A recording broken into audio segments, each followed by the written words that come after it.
Did they all come in to meet you? Well, there was a Mrs. Patty and 4 others who have no business being here at their age. I quite agree. Do you think I belong here? We're understaffed, and I'm kept far too busy to have any opinions, Mrs. Savage. I'd like to know what they told you about me. Was there anything to tell? Did they mention my memorial fund? Not to me. Then perhaps they told you that my husband's death affected my reason. Well, that would be understandable. But untrue. Why, weren't you happy with your husband? I married Jonathan when I was 16. I loved him from the moment I met him until the moment he died. Do you know what that meant? I think so. Well, you don't, my dear. It meant that my only goal in life was to make him happy, to want what he wanted, to anticipate what would please him. And that meant that all the things I ever wanted had to be forgotten. But surely you had no regrets. None, while he lived. But after he was gone, I began to remember all the things that I had always wanted to do. And what had you always wanted to do, Mrs. Savage? Things that would have shocked poor Jonathan. Such as dyeing your hair blue? That, and studying French, and ballet dancing, and people. As a girl, I was sure I could have been a great actress. So, with no responsibilities and time running out, I decided to be one. But don't you fear that you waited too long? I certainly do. Had I been a fool in my youth, no one would have noticed the difference in my old age. Oh, I'd never think of you as old, Mrs. Savage. Well, having kicked over the traces myself, and learned once again the importance of unimportant things, I decided to make a way for others to have the foolish things they'd always wanted. And how are you going to do that? By establishing the Jonathan Savage Memorial Fund, a foundation for giving money away in memory of my husband. And that insane idea has brought me here. Well, you won't find it too unpleasant here. Shall we go up to your room? Well, at least I learned one thing from my French lessons. What's that? What I am. I'm a mort canard. That's dead duck, I think. Surely it's not as bad as that. Yes, it is. Someday you'll realize that a great injustice was done me. You'll know that I was always quite sane. Yet here I am, and here they will try to keep me, with my few foolish years taken from me.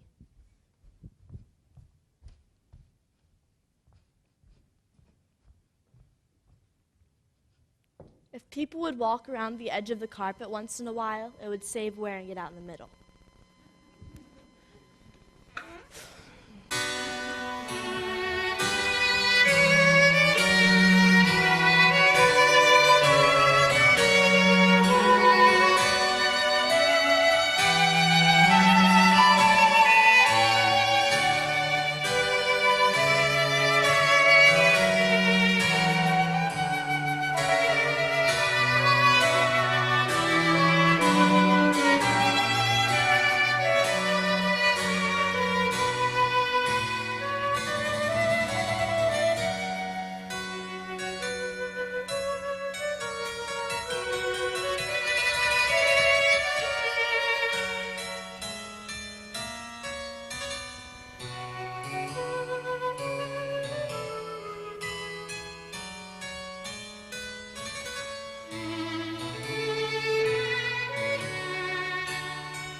Beautiful, beautiful. What would we do without you, Hannibal? You bring music to the morning. You could be in the concert field, Hannibal, if you worked at it. Oh, you're so right, Jeffrey. Golden fingertips. I simply surrender to it. I'm a rag. Oh, do come in, Mrs. Savage. I trust you had a pleasant, sleepless night. Lovely, thank you, not a wink. You've just missed Hannibal's recital. Oh no, I heard it. As a matter of fact, it's what brought me out of my room. You'd never believe it, Mrs. Savage, but Hannibal never touched a violin until last year. What makes you think I wouldn't believe it, my dear? Was it something you composed yourself, Hannibal? Bach, with variations of my own. Mathematics loss was certainly our gain. Now, I don't quite follow that, Fairy. Fairy knows that I used to be a statistician. Thank you. Now I'm straight. Give him a fraction to multiply. I'm afraid I wouldn't know whether he was right or not. My last position was with the government, charting trends. I was supposed to keep my finger on the pulse of the public and my ear to the ground. A rather vulnerable position, was it not? Very. I was fired and replaced by an electronic calculator. I should think you'd hate electricity too. No, but I did want to make money with my brains, so I spent the next 2 years of my life coming up with something that could be made for a dime, sold for $1, and was habit forming. Needless to say, my education was wasted. I think I'm going to send John Thomas to Princeton. Their boys aren't very bright, but they're such gentlemen. That reminds me, Mrs. Savage. May we ask you a personal question? They're the only ones worth asking, my dear. A little bird told us that you used to be an actress. We're bursting with curiosity. Is it true? Well, if being on the stage makes you an actress, then I guess it's true. Miss Willie, she's the bird Florence mentioned, told us that you'd been on the New York stage. I wonder if we've ever seen you, Mrs. Savage. Not unless you were quick. Actually, I was only in 2 plays. The first was Macbeth. Macbeth! Oh, I adore Macbeth. All that blood. I sent a pint of my blood to the Red Cross once. They sent it back. I should think you would have made a novel departure as Lady Macbeth. I can't tell you how much I agree with you, but they cast me as a witch. But you're a perfect witch! Thank you, dear. Oh, please speak some witch talk for us. I can't. I didn't have any lines. If I had, it probably would have cost me twice as much. Why did it cost you anything? I backed the show. If I hadn't put up the money, I couldn't have played even the mute witch. But we made history. It's the first play that ever closed before the reviews were out. Was it expensive? Extremely, but worth it. What a pity. Weren't you discouraged? Bitterly. But man is by nature optimistic. If he weren't, he would eat his young. So I decided I'd write a play and star myself. You wrote a play? I did indeed, with a courage born of ignorance and a plot out of wedlock. What part did you play then? Naturally, the lead. Not Guilty, starring Ethel P. Savage. What does the P stand for? I haven't the faintest idea. My numerologist said I needed it in my name for luck. He was right. We ran a year. Ooh, what was the play about? A mother who'd murdered a man and was defended by a young woman lawyer who turns out to be her own daughter. I had red hair and died in my daughter's arms every night and 2 matinees a week, just as the curtain came down and the jury whispered, "Not guilty." Oh, I've never had a better time in my life. I gather the notices were good this time.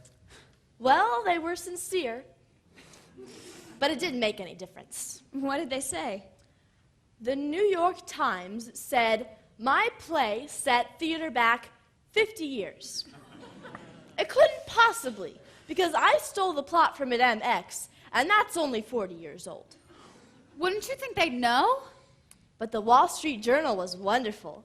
It said my play brought something new to the theater. Money? Oh, really, Fairy? Money isn't new. What did Wall Street say? It said I had a tenacious mediocrity unhampered by taste. But that wasn't good. It was perfect. In our ads, we simply said tenacious and unhampered. And you ran a year? We'd have been running yet if my daughter hadn't come home to stop me. Oh, I know I was bad, and audiences only came to laugh at me. But we both had a good time. What more can you ask? I do miss it. Oh, well. My turn is coming. I don't think that was very nice of your daughter, Mrs. Savage. Oh, please don't, Mrs. Savage, please don't. Fairy, what's wrong? Look, Mrs. Savage is going to read the newspaper. Oh, no. I wouldn't do that if I were you. Please give it to me, Mrs. Savage. Please. You mustn't read it. It will only make you unhappy. Now, just a moment. I know what this paper is going to say, so there's nothing you can hide from me. I've just been waiting for it to happen. Waiting for what to happen? Why, what it says in the paper. But we don't know what it says in the paper. Then why were you trying to keep me from seeing it? We have an agreement. We never read the newspapers until they're a month old. We find that we're much happier when we wait. What are you waiting for? Why, naturally we're waiting for. What do we wait for, Hannibal? Perspective. Peace of mind. Security. We believe it's easier to read about unpleasant things a month after they've happened. It's easy when you know it's over and that nothing can be done. My dear people, there is something in this paper that I want to know about. And I'd like to know now, not next month. We're only trying to help you. Yes. Disaster is easier to digest once it's aged a little. You're very kind, but I've made my bed, and I want to know who's in it. We can't keep Mrs. Savage from reading the newspaper if she insists. We don't know her well enough to be rude. Florence is right. Well, if you read anything unpleasant, don't tell us. No. If there's anything unpleasant, it won't help us to know about it.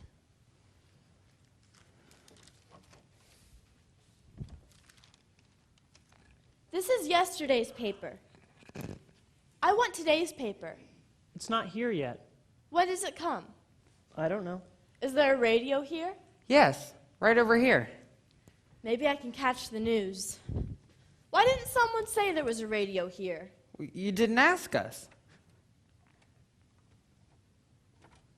This doesn't light up. Is there something wrong with it?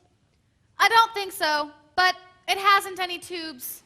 Hasn't any what? Tubes. Mrs. Patty steals them. She hates electricity, you know.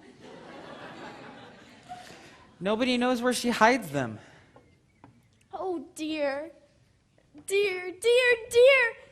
How high is that wall? Much too high. Easily 10 chairs high. And I suppose no one ever leaves that great gate open. Don't look beyond the garden, Mrs. Savage.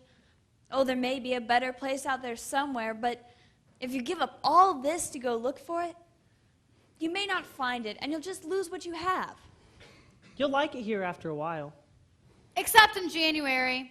The rooms get a little cold. We like you already. It isn't that I don't find you enchanting, but you... But we what? Please don't say anything mean. Oh, do be still! We have to go, Mrs. Savage. But where? It's garden hour. We each have a little plot, and we plant things. You can plant anything you like, vegetables or flowers. Last year, I planted birdseed to see what would come up. What did come up, Fairy? Nothing. But it was a rich horticultural experience. There's a beautiful evergreen in the center. At Christmas, it has lights on it saying, "Merry Christmas, keep out." Come with us, Mrs. Savage. I'll show you my delphiniums. Oh, no, you go on without me. I'll just stay here. I have some serious thinking to do. But the buzzer buzzed. One has to obey orders.